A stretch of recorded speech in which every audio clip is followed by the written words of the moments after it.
Kita tidak mempermasalahkan orang-orang di luar Islam itu tidak memakai hijab, tapi kami yang umat Islam jangan diganggu ketika kami komit dengan syariat kami. Jangan diintervensi di putri-putri kami ketika menjadi anggota paskibraka dipaksa membuka hijab.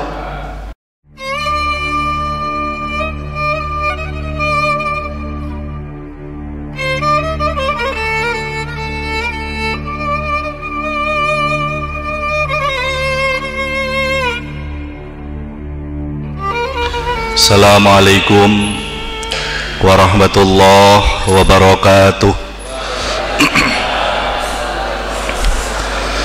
Alhamdulillah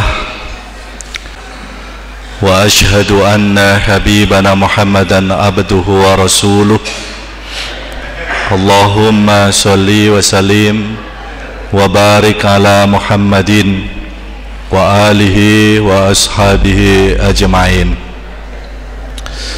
Para bapak, para ibu, jamaah kajian Ahad pagi yang semuanya saya hormati rahimakumullah.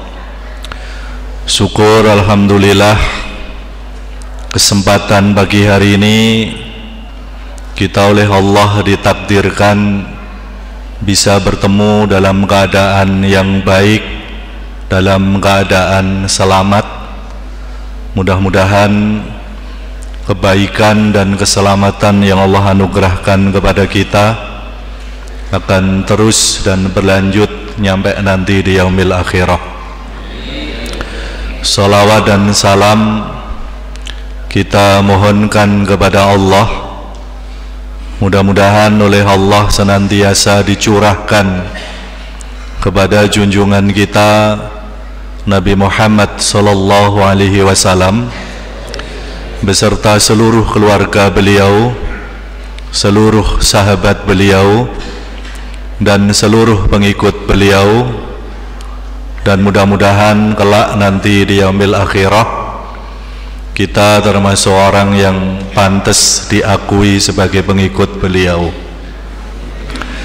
Para bapak dan ibu yang semuanya saya hormati rahimakumullah, pagi hari ini saya betul-betul mendapatkan penghormatan yang luar biasa. Saya ditimbali, kemudian didhawuhi untuk matur di depan bapak dan ibu di Jombang yang masyhur dari Blitar sana sebagai kota santri, sebagai kota sejuta kiai, kota yang di dalamnya banyak para asatid, banyak pondok pesantren, banyak orang-orang pinter. Tapi ternyata justru saya yang diminta untuk memberikan ceramah di depan bapak dan ibu. Saya khawatir nanti kualat, saya khawatir nanti jadi jambu mente. Maka sebelum saya menyampaikan apa yang akan saya sampaikan, saya minta restu sekaligus doa. Mudah-mudahan yang akan saya sampaikan nanti perkara yang hak. Syukur kalau saya bisa matur dengan baik. Lebih syukur lagi jikalau apa yang saya sampaikan nanti ada manfaat bagi kita sekalian fi dunya wal akhirah. Para bapak dan ibu yang semuanya saya hormati rahimakumullah, hari ini kita masih sehari setelah peringatan proklamasi kemerdekaan Republik Indonesia yang ke-79.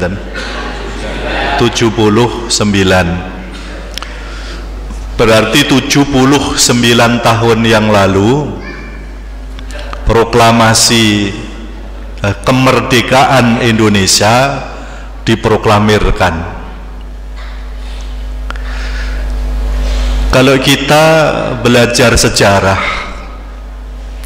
banyak hal-hal terkait dengan kemerdekaan yang tidak lepas dengan Islam dan kaum muslimin. Kalau kita lihat para pahlawan yang gigih merebut kemerdekaan, dia ingin punya kedaulatan yang utuh, nggak mau ada cawe-cawe dari asing, ingin meminit negara ini sesuai dengan kemampuan dan kemauan sendiri, merdeka, berdaulat. Para pejuang-pejuang itu, kalau saya nggak boleh mengatakan semuanya, minimal mayoritas adalah orang Islam, bahkan mereka adalah tokoh-tokoh Islam. Dari barat misalnya Panglima Polim Tengku Umar, Cik Ditiro, Imam Bonjol, Diponegoro, Sentot Ali Basah, Prawiro Dirjo, Kiai Mojo, Hasanuddin. Mereka ini adalah tidak hanya sekedar orang Islam, tapi juga tokoh-tokoh Islam. Dan yang luar biasa, yang menginspirasi mereka untuk melakukan perlawanan kepada penjajah adalah syariat Islam. Karena mereka iman kepada syariat, mereka tidak hanya diminta untuk berjuang, bahkan merasa wajib untuk berjuang. Makanya saya tadi sampaikan bahwa kemerdekaan yang diperoleh bangsa Indonesia itu tidak bisa dilepaskan dari Islam dan kaum muslimin. Islamnya apa perannya? Menginspirasi secara ideologis, sehingga para pejuang itu siap mengorbankan apa saja, sekalipun nyawanya, untuk agar Indonesia merdeka. Cut Nyak-din itu kalau nggak salah meninggalnya di Sumedang. Orang Aceh ditangkap, diasingkan di Sumedang sampai meninggal di sana. Imam Bonjol ditangkap, diasingkan ke Manado, meninggal di sana. Diponegoro ditangkap, diasingkan ke Makassar, meninggal di sana. Mereka keluar masuk penjara, hidup dalam teror-teror yang mengancam nyawa. Untuk apa? Untuk agar mereka bisa mengaktualisasikan keimanannya bahwa berjuang status hukumnya adalah wajib. Yang perempuan misalnya Raden Ajeng Kartini, kita tahu beliau adalah santrinya Kiai Soleh Darat. Kemudian Cut Nyak-din, beliau bangsawan juga tokoh agama di Aceh. Cut Mutia, Cut Tari tidak termasuk. Mereka bangsawan juga tokoh agama. Kalau kita misalnya belajar sejarah pra pertempuran 10 November di Surabaya, yang kemudian diperingati sebagai Hari Pahlawan, 22 Oktober, hampir 1 bulan sebelumnya, ada resolusi jihad yang dikeluarkan Hadratus Syekh Kiai Haji Hasyim Asy'ari dari Jombang, yang kemudian membakar semangat perlawanan sampai orang Inggris diwaneni dengan persenjataan yang ala kadarnya, yang membakar adalah yel-yel Allahu Akbar. Maka Islam tidak bisa dipisahkan dengan kemerdekaan yang diperoleh oleh bangsa Indonesia. Diakui seperti itu, tidak mengakui juga seperti itu, sebab itu adalah fakta sejarah. Nah, namun demikian,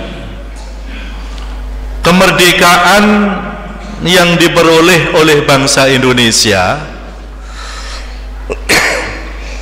yang diakui oleh para founding, para pendiri bangsa ini, atas berkat rahmat Allah yang maha kuasa. Jadi mereka-mereka yang berjuang, mereka-mereka yang berdarah-darah, mereka-mereka yang keluar masuk hutan, mereka-mereka yang berpisah dari keluarga, berjuang dengan apapun yang dia miliki, akhirnya kemerdekaan diperoleh. Mereka tidak kemudian menepuk dada, ini adalah jasa saya, tidak, Pak. Tapi mereka mengakui, dan pengakuan itu ditulis dalam preambul pembukaan Undang-Undang Dasar, atas berkat rahmat Allah yang maha kuasa. Sehingga nampak betul nuansa agamis, nuansa religius, bukan pengakuan orang-orang yang sombong, tapi pengakuan orang-orang yang betul-betul punya jiwa penghambaan yang luar biasa kepada Allah, kepada Tuhan. Nah, hari ini kita bukan bagian dari orang-orang yang telah berjuang. Kita terima gratis, terima beres. Kita cuman bertanggung jawab untuk mengisi kemerdekaan. Tapi setelah kemerdekaan sampai sekarang yang sudah 79 tahun itu, yuk kita refleksi, kita muhasabah, kita ngudoroso dan mulat sariro. Apakah yang selama ini kita lakukan ini sudah sesuai dengan yang dimaui Allah, Sang Pemberi kemerdekaan? Sudah disesuai dengan apa yang dimaui the founding fathers, para pendiri negara ini, apa belum? Nah, yang pertama yang saya catat di sini, yang harus kita jadikan acuan untuk berpikir, bahwa sejak merdeka sampai sekarang Indonesia ini masih belum mau diatur oleh syariat Allah. Jadi kita itu masih alergi, Pak, dengan istilah syariat Islam, dengan istilah penegakan syariat Islam. Apalagi para orientalis, orang-orang yang memang terus menghalangi manusia agar tidak meniti jalan Allah ini, berusaha untuk menghembuskan isu-isu sehingga orang awam itu memahami syariat Islam adalah potong tangan, Pak. Syariat Islam itu rajam, syariat Islam itu hukum cambuk. Padahal syariat Islam tidak hanya dipahami seperti itu. Syariat Islam kita yakini, jikalau kita tegakkan, kita punya komitmen memegang teguh, maka pasti Allah anugerahkan kebahagiaan. Orang yang tidak yakin akan ini perlu dipertanyakan, dia itu seorang muslim atau tidak. Ketika Allah Subhanahu wa ta'ala mengusir Adam dan Hawa dari surga, untuk kemudian diturunkan di bumi sebagai khalifah untuk ngatur bumi bagaimana agar menjadi baik. Allah sampaikan ihbitu minha jami'a, kamu semua keluar dari surga. Fa imma ya'tiyanakum minni hudan, setelah ini akan datang dariku petunjuk. Faman tabi'a hudaya fala khaufun 'alaihim walahum yahzanun, maka barang siapa yang mengikuti petunjukku, maka mereka tidak akan khawatir, tidak akan pula bersedih hati.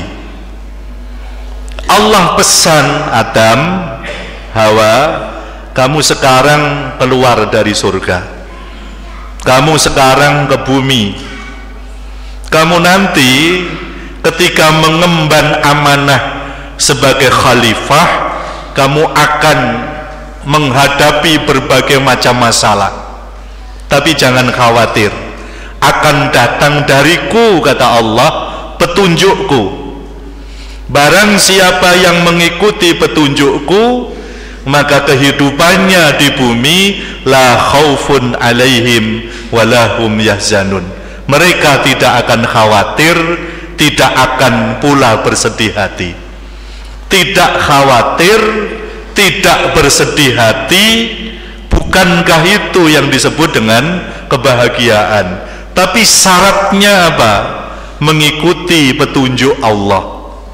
Mengikuti petunjuk Allah dalam konteks kekinian adalah memegang syariat, kekeh di dalam memegang Al-Quran, kekeh di dalam memegang As-Sunnah, mengikuti apapun yang dimaui oleh agama, maka jaminannya la khaufun alaihim walahum yahzanun. Tapi sekarang ini kalau ada orang atau sekelompok orang-orang yang meneriakkan tegakkan syariat Islam, maka labelnya ekstremis, fundamentalis, bahkan teroris. Nah, kenapa? Sebab orang yang melabeli itu, yang menuduh itu, memang orang yang nggak paham dengan agama. Kontennya syariat itu apa, mereka nggak paham. Pak, saya mau tanya sama penjenengan. Katakanlah saya ini seorang bupati, katakanlah. Kemudian di wilayah di mana saya menjadi bupati itu ada orang yang beragama Hindu.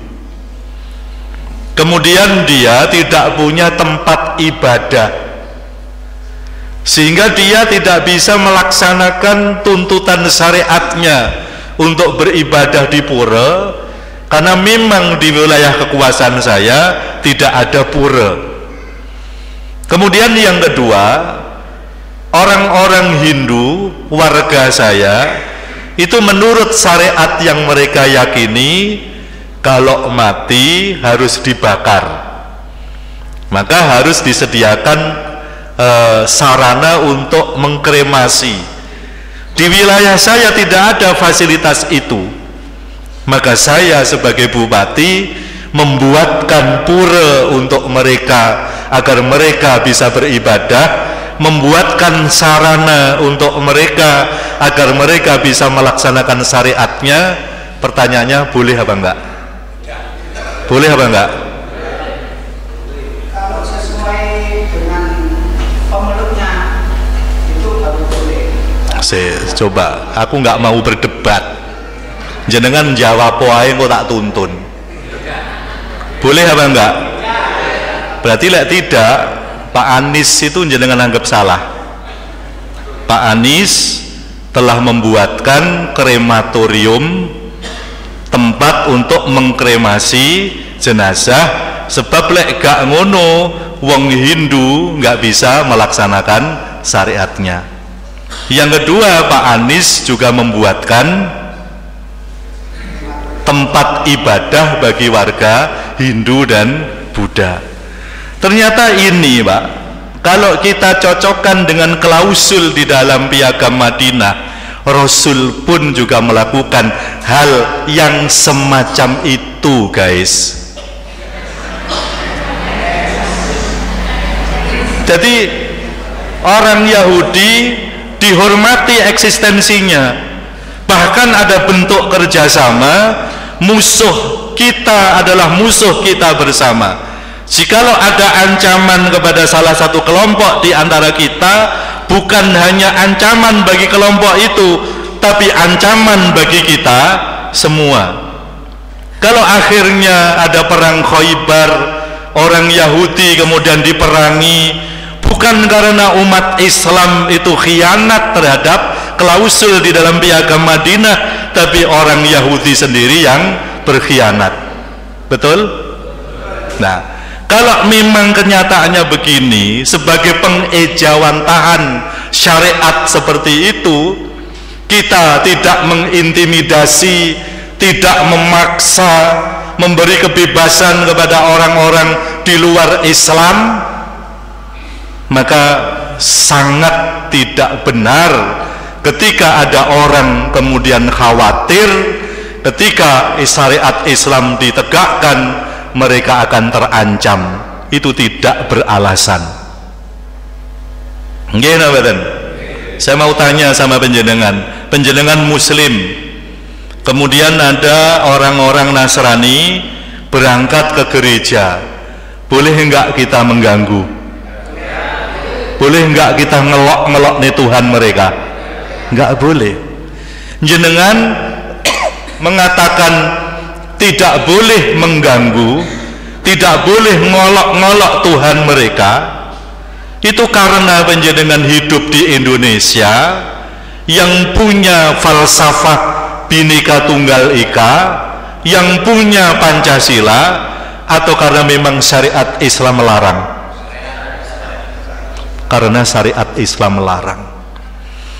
Sehingga orang Islam, Mbak, haram hukumnya mengolok-ngolok Tuhan pemeluk agama yang lain. Jare sapa? Jare Gusti Allah, la tasubbul ladzina yad'una min dunillah.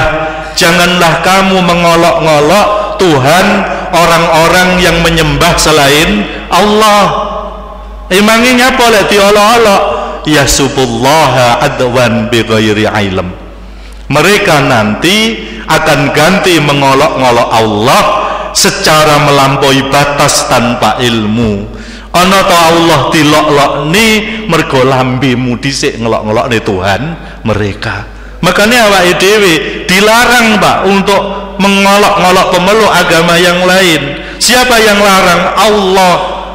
Mula ta awake dhewe tidak mengganggu umat yang lain, tidak melontarkan kata-kata yang menyakitkan bagi umat yang lain, bukan karena kita hidup di Indonesia, bukan karena kita punya landasan ideal berbangsa Pancasila, bukan karena kita punya falsafah Bhinneka Tunggal Ika, tapi karena syariat Islam yang kita yakini kebenarannya melarang tentang itu.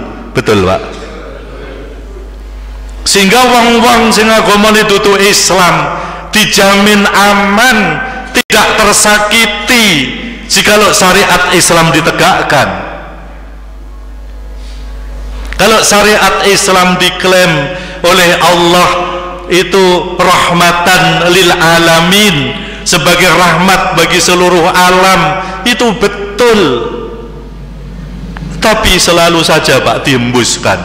Oh, ganang itu es krim. Es krim apa ekstrim? Ganang itu fundamentalis. Ganang itu bahkan teroris.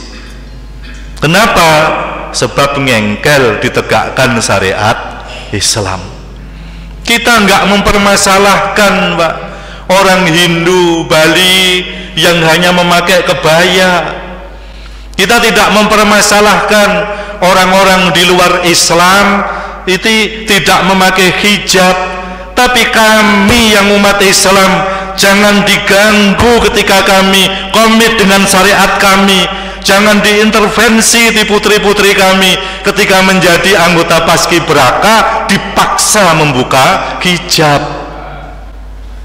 Itu orang yang nggak toleran, itu orang yang nggak tahu bagaimana menghormati pemeluk agama yang lain. Mbah cah kuwi agamane apa itu? Nggih mboten, Pak? Nah, ketika kita ini ternyata gamang, ragu-ragu, yang umat Islam sendiri itu tidak punya semangat, nggak punya ghirah, Pak, untuk menegakkan syariat, sehingga kemampu apa, Pak? Mogol. Sesuatu yang mogol itu justru nggak enak untuk dimakan, sehingga pantas jikalau kemudian orang yang nggak tahu komentar bahwa inilah syariat Islam, padahal memang ini belum nyampe pada yang kita ingini secara utuh. Tadi ketika di Masjid Sabilillah saya menyampaikan, Pak, terhadap syariat itu saja banyak umat Islam itu yang menganggap bahwa syariat Islam itu hanya terkait dengan masalah ubudiyah, sholat, poso, haji. Di luar itu tidak merasa harus terikat dengan syariat Islam, sehingga bagaimana mereka bekerja nggak peduli bagaimana Islam mengatur. Sampai tadi saya tanyakan di sana, ternyata di sana itu banyak orang yang masih menyewakan tanah. Kok sanuke ning kene padha ae. Di sini masih ada, Pak, orang yang menyewakan sawah. Boleh enggak menyewakan sawah? Ayo munio.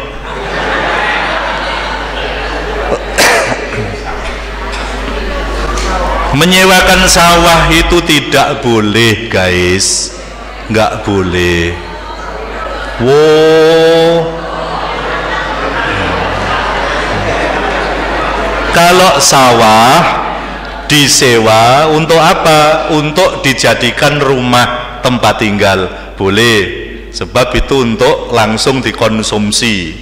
Tapi kalau sawah digarap, engkau berhasil apa ora embuh cik humpimpah cik awek kalau monggo masih teka-teki, maka tidak boleh kita menyewakan.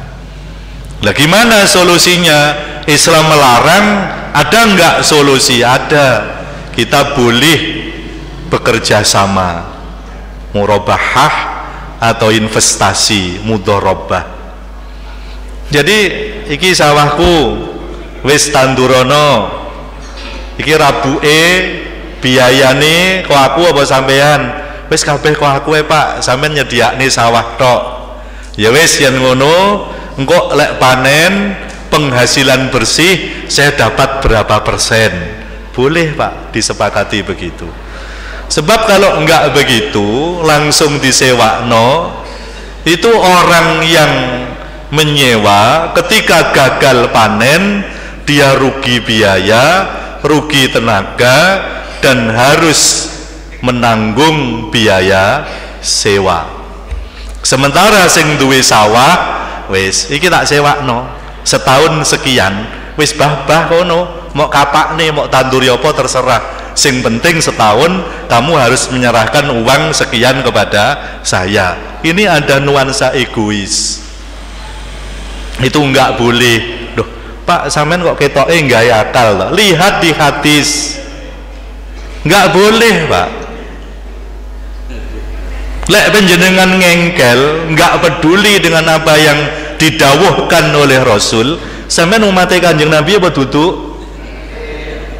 Jenengan ngakoni apa enggak kalau Nabi Muhammad itu tampil di pentas dunia sebagai utusan Allah? Ngakoni nama mboten? Bersaksi nama mboten? Bentuk persaksian kita bahwa beliau adalah utusan Allah Lek cara bahasa agama syahadat Rasul, kita harus berpegang teguh pada apa yang diajarkan beliau.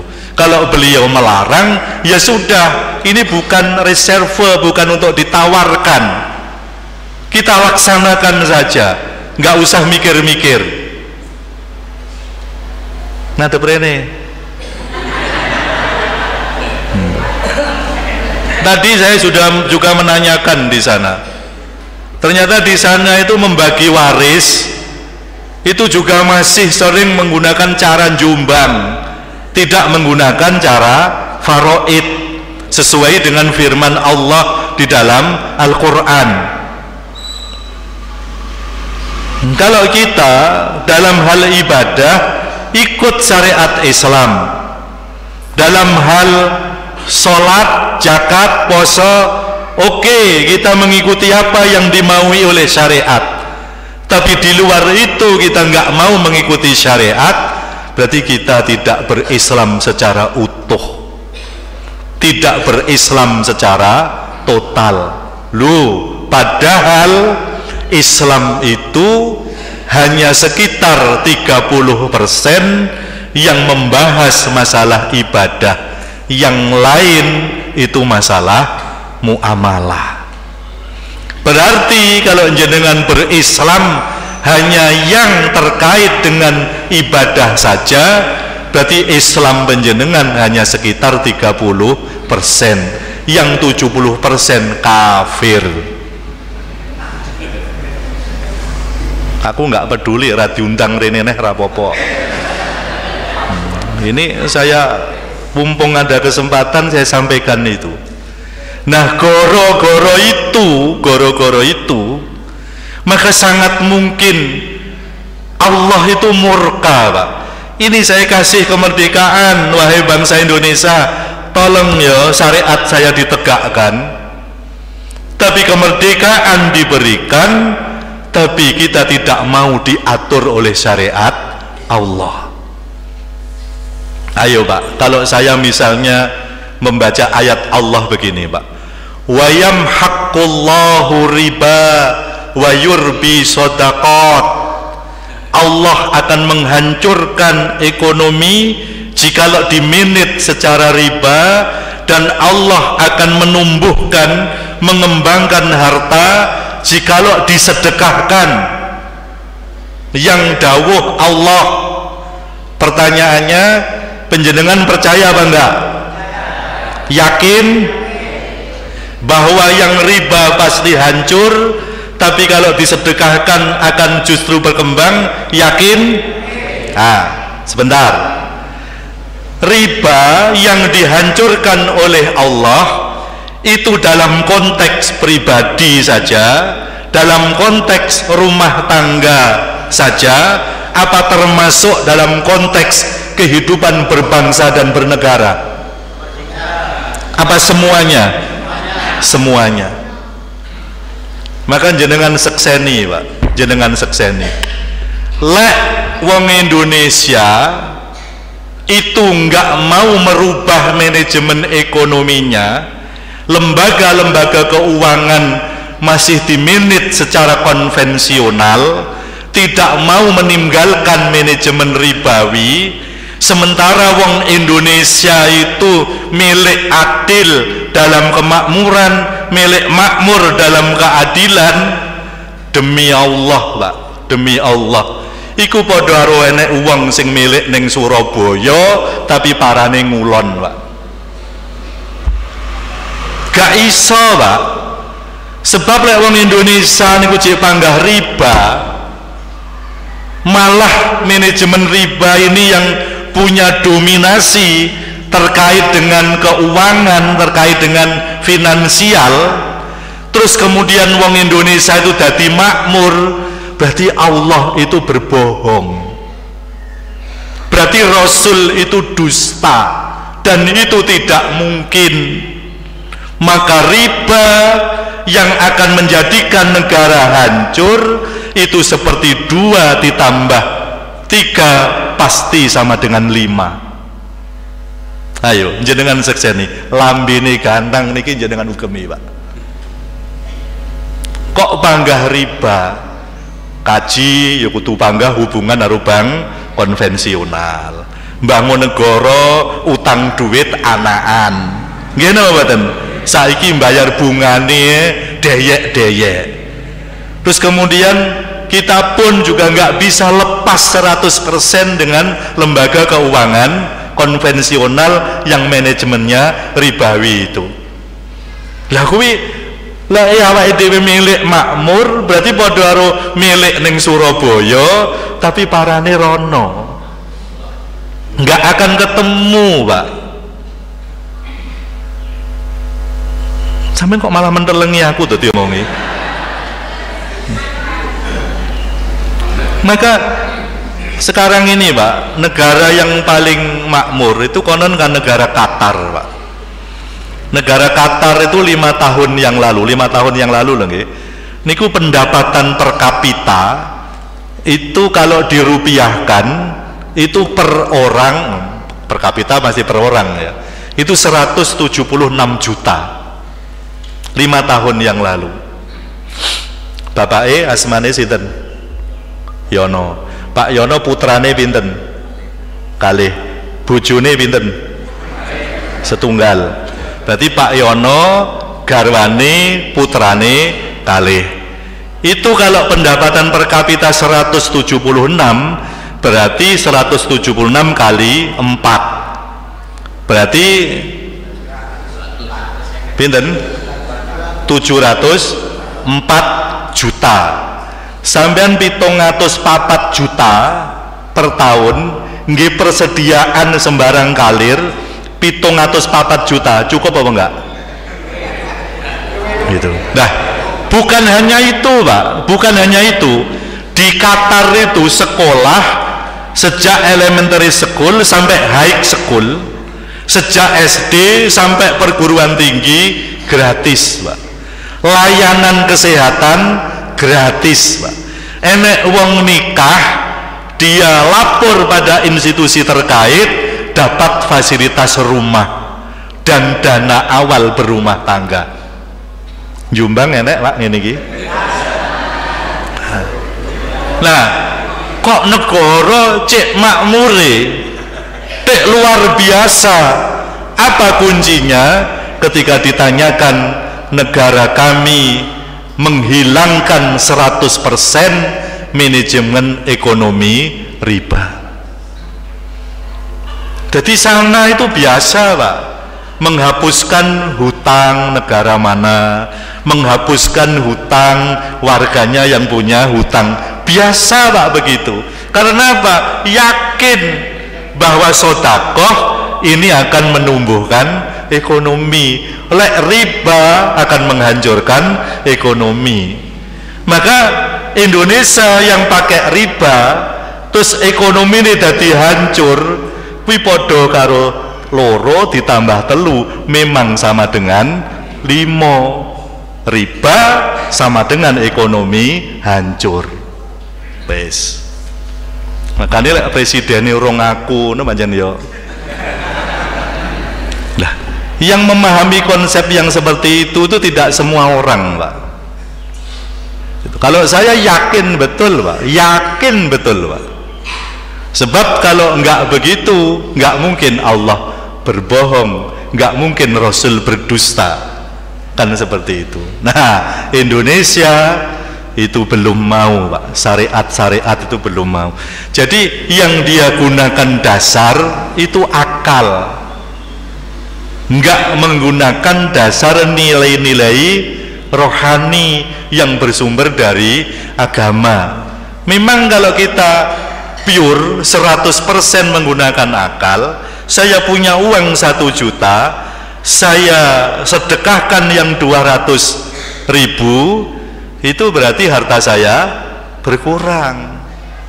Saya punya uang 1 juta, saya pinjamkan sama orang lain dengan memberi syarat harus dikembalikan beserta bunga 20%. Berarti uang saya tambah kalau akal. Tapi kalau menggunakan agama yang menurut akal kita tambah, justru akan hancur, yang menurut akal kita berkurang justru akan bertambah. Pertanyaannya, panjenengan ikut akal apa ikut agama? Agama. Maka terkait dengan itu saja, aspek itu saja, Indonesia itu sudah nggak akan mungkin, Mbak, untuk menuju kemakmuran. Sebab memang dalane wis keliru. Wong milik ning Surabaya kok parane rono. Gitu. Bisa diterima, Pak, nggih? Oke. Kemudian yang kedua yang saya catat terkait dengan bagaimana sikap kita selama ini terhadap kemerdekaan, yang kita memang bagian kita itu mengisi kemerdekaan itu, yang nggak memungkinkan menjadi bahagia. Keadilan di Indonesia itu bobrok, Pak. Nah, dasarnya kok nggak mungkin bahagia apa? Lek tadi riba nggak mungkin menjadi makmur, nggak mungkin menjadi bahagia. Allah firmannya yang seperti tadi, wa yamhaqullahu riba. Rasul bersabda begini, Pak,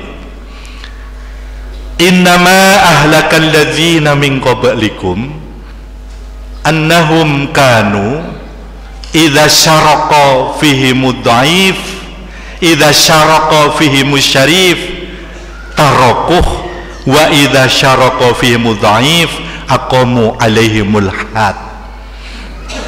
Sesungguhnya, kata Rasul, yang menghancurkan umat-umat terdahulu, umat-umat dhisik iki hancur gara-gara apa? Annahum, sesungguhnya mereka, kanu, adalah keadaan mereka, idza syaraqa fihi musarif, le enek wong sarif mulya nyolong. Orangnya punya jabatan, dia punya kekayaan, dia punya popularitas, sehingga kalau diusik secara hukum akan berpengaruh pada publik yang luas. Tarokuh, Pak, dibiarkan saja. Wa idza syaraqa fihi mudhaif, tapi kalau yang nyolong itu orang yang lemah, nggak punya jabatan sehingga nggak ada bergaining, nggak punya duit sehingga nggak bisa diajak petung, dia juga nggak punya popularitas sehingga dikapak-kapak nih, nggak ngaruh pada publik yang luas, aqamu alaihimul had, maka ditegakkan atasnya hukum. Iki, Pak, singgara nih wong-wong dhisik hancur. Jari sapa? Jari Kanjeng Nabi. Nah, ketika Rasul dawuh yang semacam ini tujuannya untuk dijadikan warning, untuk dijadikan perhatian. Seakan-akan Rasul ini berpesan, hei umatku, jikalau kamu melakukan hal yang seperti itu, pasti kamu hancur seperti hancurnya orang-orang terdahulu juga karena sebab yang sama. Sekarang hancur, Pak. Jadi malah kasus hukum ini untuk menyandra. Orang disandra dengan kasusnya sehingga dia nggak berani macam-macam. Erlangga Hartarto, iki awakmu ra mundur kok jabatan ketua Golkar, jabatanmu ra mok wehne Gibran, awakmu kasusmu tak ungkap. Begitu, Pak. Dan memanfaatkan orang-orang yang tersandra secara hukum ini sebagai pejabat-pejabat yang punya pengaruh, sehingga dia manut. Kenapa? Lek ramanut dia akan dikasuskan. Saya ini, Pak, tahun 2009 pernah masuk penjara. Nah, saya dihukum 2 bulan setengah, 2 bulan setengah. Itu tapi status saya sebagai napi cuman 17 hari, yang lain tahanan kejaksaan.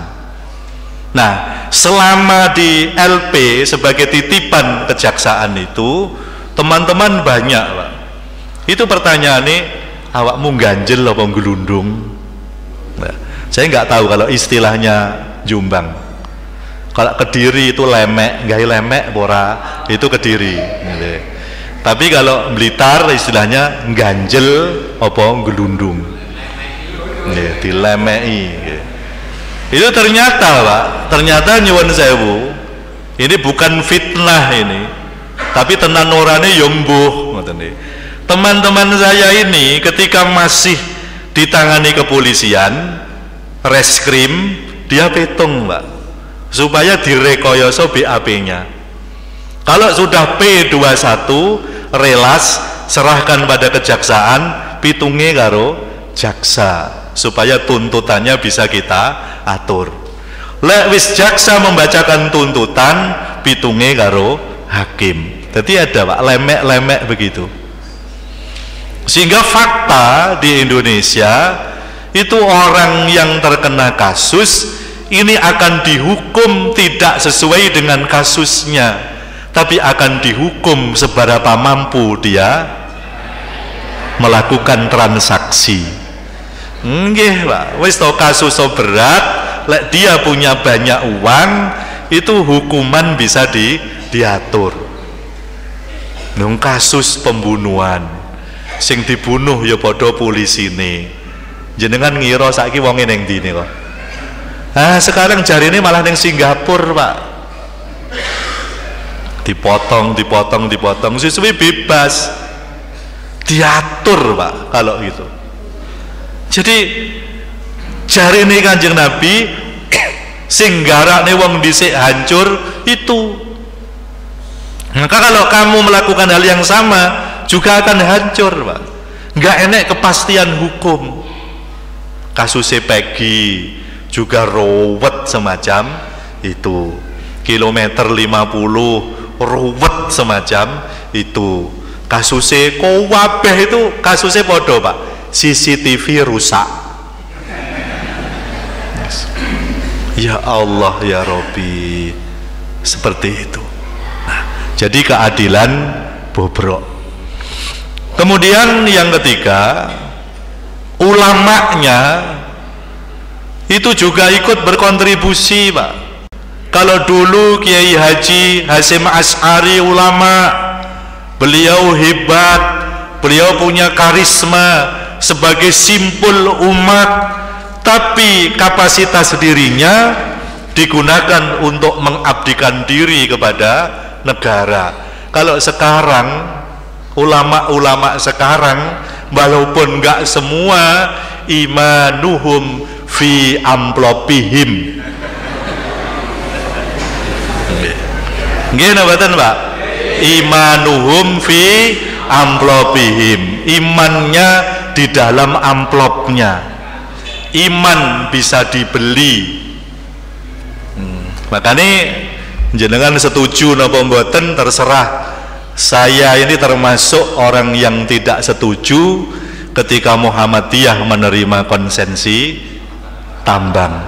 Saya termasuk nggak setuju, Pak. Lah kapan itu Pak Din Samsudin ngaji di Blitar ternyata juga tidak setuju. Jangan-jangan beliau ikut saya, jangan-jangan. Gitu. Jadi beliau tidak setuju. Berarti ya podo. Apa Muhammadiyah itu kurang sugih? Apa Muhammadiyah itu cik kesulitan membiayai persarekatan sehingga kudu ngamen golek tambang sepertinya semacam itu. Itu nanti nyamari, Pak, bergaining politiknya itu menjadi lemah. Jangan dikira nggak ada udang di balik batu. Itu ibarat harimau. Itu Muhammadiyah itu sedang dipangur siunge, sedang dipotong kukunya, supaya apa? Ben gereng tok tapi ra iso nyapo-nyapo. Tambah mulai wis dikai konsensi, tokoh-tokohnya punya jatah dikasuskan, maka akan disandra dengan kasus itu. Nyamari itu nanti persarekatan didol. Saya nggak mau cerita Jombang, nggak mau cerita yang lain. Saya cerita di Blitar yang saya ketahui.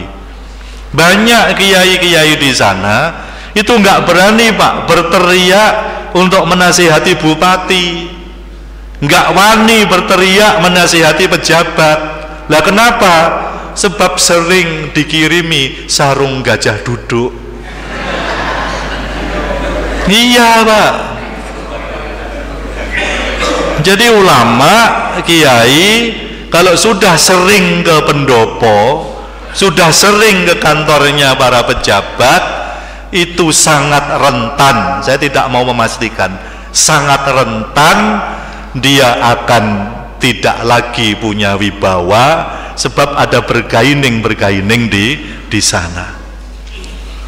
Nah, dasarnya apa? Firman Allah surah Al-Maidah ayat 62 dan 63 Pak. Ketika Allah menjelaskan rusaknya Bani Israel, watara, dan kamu melihat katsiran minhum, mayoritas mereka, yusari'una fil itsmi wal udwan, bersegera di dalam melakukan dosa dan permusuhan, wa aklihimus suhat, dan memakan yang haram, labi sama kanu ya'malun, sungguh amat buruk apa yang mereka kerjakan. Mayoritas mereka, kata Allah, bersegera di dalam permusuhan. Awake dhewe ya ngono, Pak. Beh, perkara sepele ngono tukaran. Dek kapan niku bahkan sampai mengkafirkan masalah musik. Nggih napa mboten, Pak? Musik itu sampai mengkafirkan, Pak. Ustadz Ade Hidayat sampai dihukumi kafir. Masya Allah.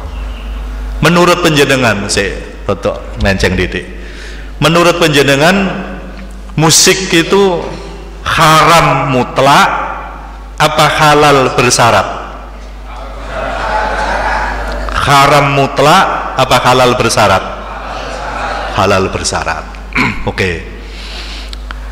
Bagi penjenengan sing ngukumi musik niku halal tapi bersyarat, ingat loh ya, kelompok yang mengharamkan musik secara mutlak mereka juga punya dalil. Di dalam kelompok ini juga ada ulama-ulama yang keilmuannya insya Allah jauh di atas penjenengan. Lah terus ya apa? Sudah, kita husnudzon saja, barangkali mereka berhati-hati. Toh ora nyanyi kan ya ora dosa. Pun nggih. Lek penjenengan punya keyakinan bahwa musik itu haram mutlak, kelompok yang ini juga seperti itu. Mereka jumlahnya banyak. Kadek yang banyak ini tidak hanya banyak secara individu, bahkan di dalamnya ada ormas-ormas besar. Maka kamu boleh punya keyakinan musik haram mutlak, tapi ojo nemen-nemen lek mung lincipi lambimu, ojo ngafir-ngafir nih. Nggih to, Muhammadiyah duwe maresang Surya, NU duwe yalal waton. Yalal waton, yalal waton, yalal waton, hubul waton minal iman, walatakum minal khirman, inhadu ahlal waton. Haram ngono Pak, keruyuk banser sampean. Ngono keruyuk banser sampean. Sang surya telah bersinar, syahadat dua melingkar, warna yang hijau berseri membuatku rela hati. Haram ngono Pak, tapuki kokam sampean kok. Nggih mboten Pak. terlalu banyak yang akan kau sesatkan, terlalu banyak yang akan tersakiti oleh kata-katamu.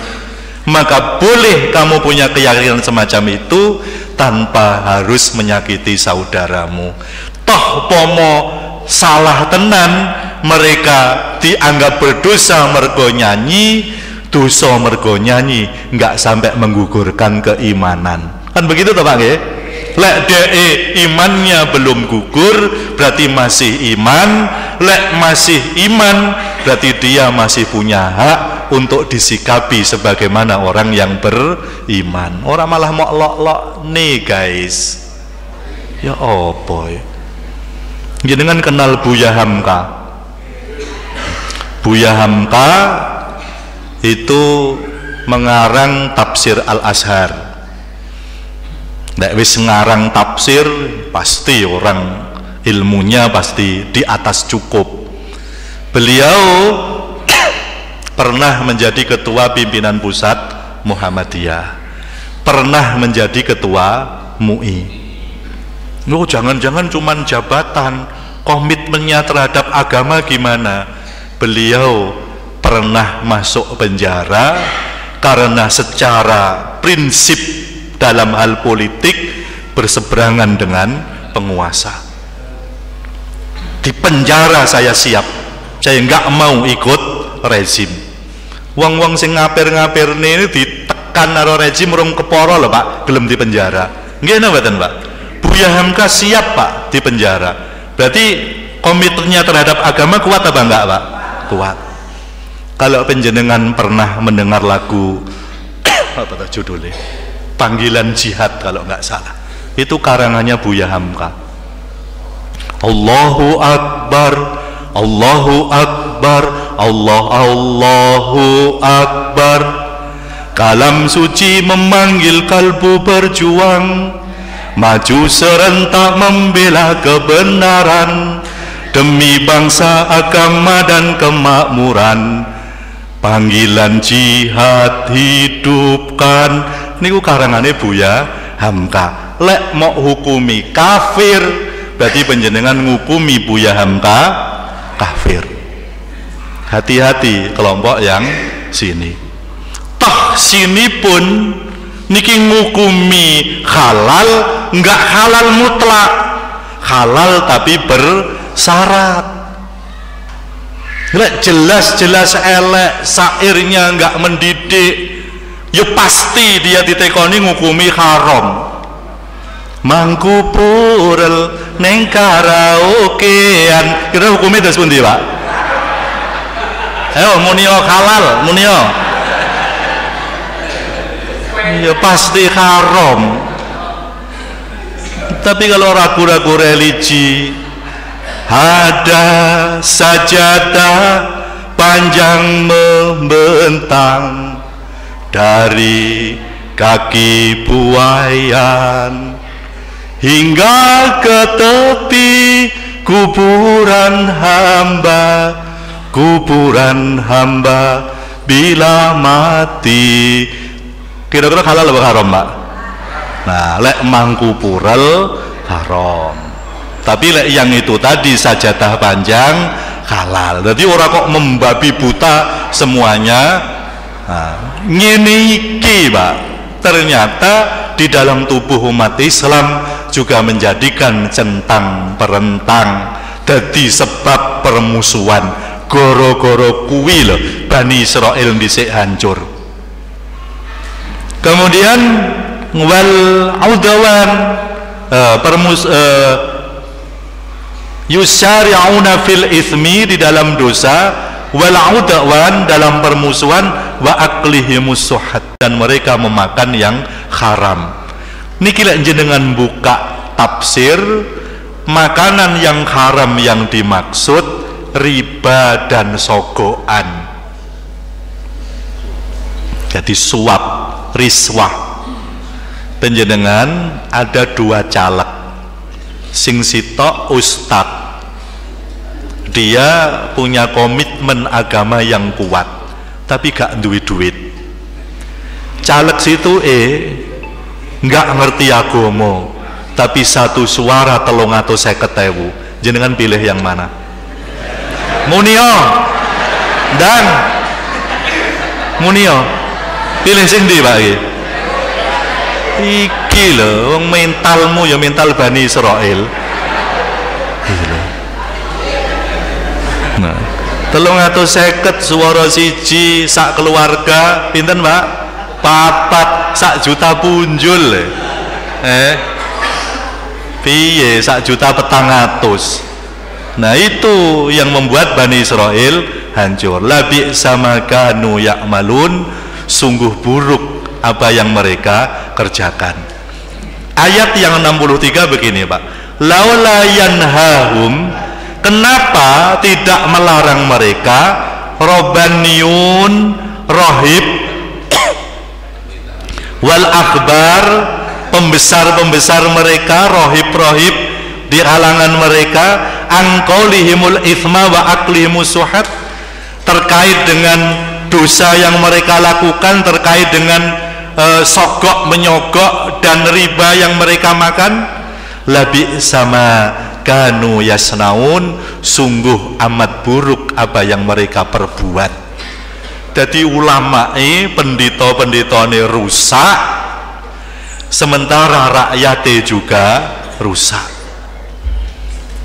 Kita ini terutama mungdirul kaum wayai sadar Pak.